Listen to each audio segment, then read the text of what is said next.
Welcome back. I'm sorry it's been a little longer than I wanted it to be before I came to this recording, but there have been many other things which we've been doing.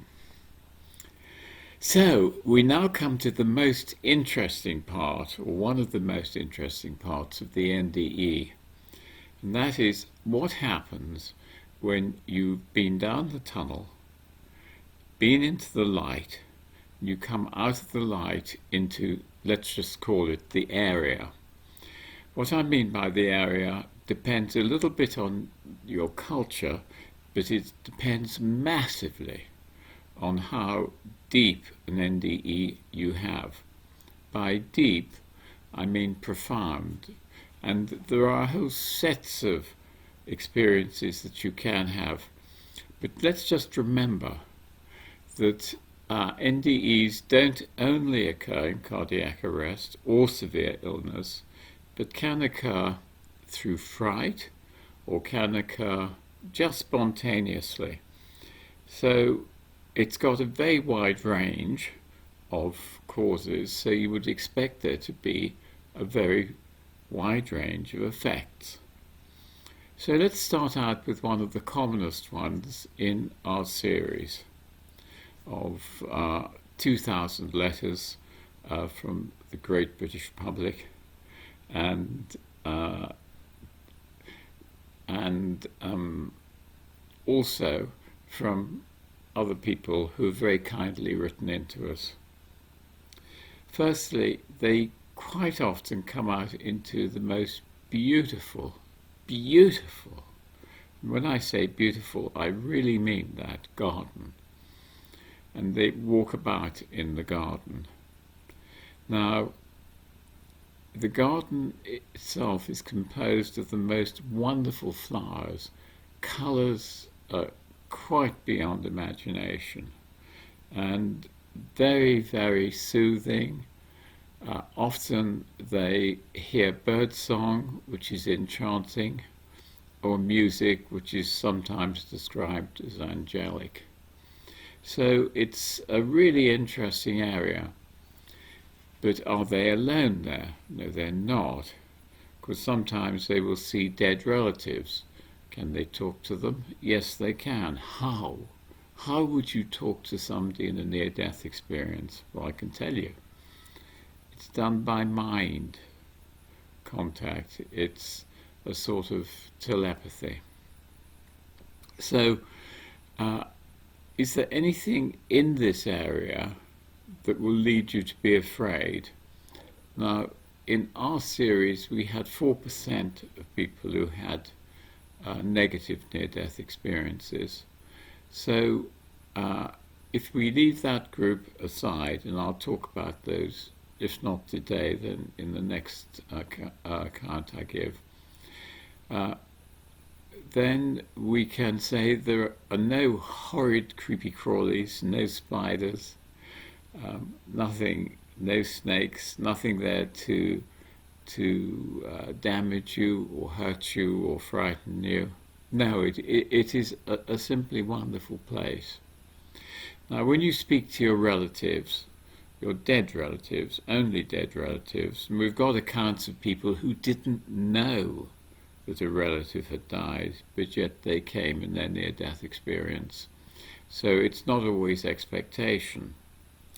And when you speak to them, they will speak to you, and your conversations won't be very deep, but they may, at the end, include the fact that now it's not your time to be here, so you have to go back. We'll talk about how the near-death experiences ends on another occasion. Let's go on with the sorts of things. So you walk about the garden. The border, which is described, is sometimes a little stream, a door, or just the knowledge that if you go beyond that, you'll never come back again. You will, in fact, have taken this decision that you want to die. Now, what I've described to you there is a more routine, a simple type of near-death experience. Let's talk about some of the farthest reaches of them. Now remember, I said you go down a tunnel and then you may come into the area, but on this one I'm going to describe, he went down the tunnel, but he didn't come into that sort of area. He came into a room where there were 3 Zen masters with their back to him. And each Zen master asked him a question in turn, and he knew the answers. They seemed to be in his mind, they seemed to be given to him. And what were the answers? What were the questions? Questions were about the universe, the construction of things, the construction of mind, and so on. He knew all the answers. When they had satisfied themselves that he was prepared, if you like, he then became pure energy. He lost his physical form in the usual sense that one knows it, and he began to traverse, pass through the universe, because it now expanded. And he said that he was absolutely in the cosmic void, held in love, and was moving ever closer to that enormously creative point of the universe that he felt he was destined for.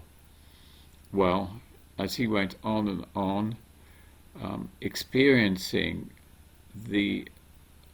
what he said was the bliss of wider consciousness, he came to a point where he couldn't, or he felt he couldn't go on any longer, and he suddenly remembered that he had to tell his wife the very important thing, and that is that we never die. Pouring into me now, I had absolutely no doubt, nor do I have any doubt now. It is impossible to die.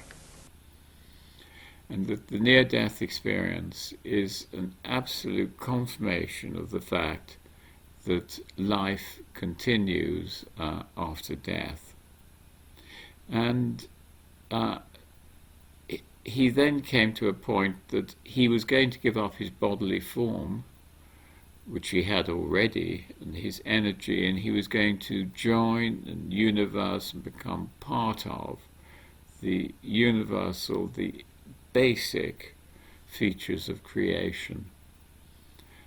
He had to tell his wife that, as I said, that he wasn't going to die, so he had to come back.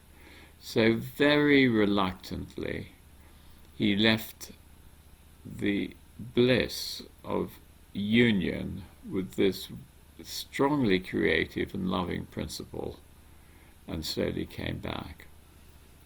Now others will also float through a void. Some people we have floated through a blue void. Everything that they think of, or everything they experience, is going through this huge blue space. It's not an intense bright blue, it's much more of a dark blue, but within the space it's definitely cosmic, and it is studied with stars and planets and so on. So others will have a very short time. They will sometimes have a life review, and I think we probably have time to do the life review today, because it's part of this experience that we have, and it relates to responsibility. And what the near-death tells us is that everything you do, you're responsible for. Just that. And if you're responsible, then you can, if you want, blame yourself or criticize yourself, or just simply learn from it. In the panoramic memories that I have had accounts of, everything in your life, from the earliest ages up to the moment of the NDE, is there, and you may then experience them. But it's got one other component to it, and that is that it is really very, very disturbing. When you're doing nice things, then it's great, because you see the joy in the other person, you feel the joy in the other person, and it's fun. But if you have an argument, or let's say you have a fight, then you feel the other person's negativity. You feel them if they were afraid of you, or you feel it if you were hurt by them, or if they were in some way traumatized. You feel all that. And then the question is, when you're feeling all this negativity, who judges you? Is there some supreme God out there who looks at you and says, you haven't done very well, have you? Or eternal damnation? No, there's nothing like that. What it is, it's you yourself looking at all aspects of your actions. And if you do that, which you have to, then you take responsibility for it. And sometimes people are extremely sorry for the occurrence. And that seems fine. So no judgment apart from you, but you're held in love when you see some of the worst things that you do. And there's no blame attached. The only person who attaches blame is you. So if you like, it's a trial of self-judgment. And of course, once you've been through this sort of experience, then the way you live your life afterwards is in many ways modified or changed by this experience. So that is the panoramic memory of the near-death experience. Everything remembered, everything experienced, no blame. The only person to judge is you, but it's all held in love, so you're supported throughout it. Then you will come back again into the area, which in our case is an English country garden, or it's unlikely, because I don't think I've ever had somebody who's had a near-death experience and then become fully cosmic after it. Usually they just, the experience is terminated and they come back. There are other components of being in this area, some of which you're told or shown what your life is going to be like. We've had people who were severely injured who were told that if they wished to, they could leave this world and go on because they are injured and they won't recover fully, etc. And they may prefer to leave it, whereas others will see what they're going to be like and are determined to come back.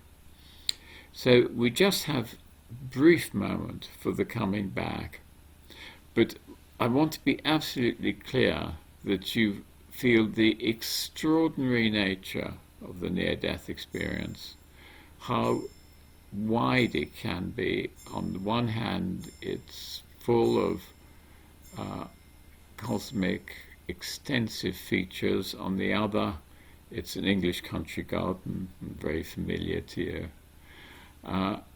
And always, during this, you are supported. So, when you come back, how does it happen? Well, as I've mentioned, you come to a bridge, and now if you cross it, this will be death, or you will be leaving the world that we're in, or a gate in a garden wall, or just know it. If you go further down this road or this lane or past these flowers, then you won't come back. So you make a decision. You make the decision that you won't go on. Well, about 70% of people make the decision that they won't go on. Well, we just have time to discuss how you come back. As I've said, it can be because of a wall through which is a gate, or a bridge over a stream, or a path that you go down. You know that if you do that, you will die. You may be sent back by your relatives who wave at you. Go, go, they say. It's not your time yet. Or you can decide yourself that you want to go back, usually because there's something very important or something you feel is important. Some people come back because they have a message that they have to give, and other people come back, those who aren't sent back, because of what they want to do. One lady, for example, had a pile of ironing at home that she wanted to do for her husband. It was worth giving up this wonderful garden and everything to come back and look after him. And she was really happy with her decision. She was pleased she came back, because in fact hers was a childbirth one, and when she came back she had a son. So there are many ways and many reasons in which you return, but the journey is very clear. It's like that, very quick. And when you come back, you are immediately back in your body, back in the pain, back in the ward, and your NDE is over. Next time, we'll talk a little bit about the consequences of an NDE, because they are simply fascinating, and I'd like you to hear about them. Okay, thanks very much.